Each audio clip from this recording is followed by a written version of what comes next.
Welcome to Samba Samba. Enjoy the video. You start by deciding which path to follow. iOS or Android behave differently. Once you confirm the model and OS, open Settings and go directly to Accessibility and Security. Make sure you have a recent backup and at least 20% battery. If you're ready, we'll enable the mode that blocks hardware buttons. First, locate Guided Access on iOS or find Screen Pinning, Kiosk Mode, or an Accessibility Interaction tool on Android. Start there and follow the next slide's detailed steps.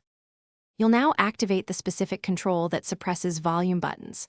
On iOS, enable Guided Access, set a passcode, open the app to lock into, then triple-click the side button and disable hardware buttons before starting. On Android, enable Screen Pinning or a Kiosk Mode via Security or Accessibility, or install a trusted key blocker app and grant accessibility permission, then pin the app. Once done, lock the screen and press a volume button to confirm it does not change audio. If it does, tweak permission. Finish by locking the device and confirming behavior in different scenarios, such as with headphones or media playing. To exit, on iOS triple-click and enter the passcode.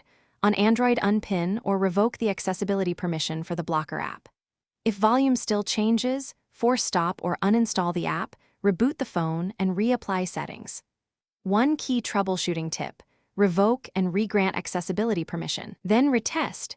This often resolves permission conflicts that let hardware buttons bypass the lock control. Thanks for watching. Consider subscribing if we helped you.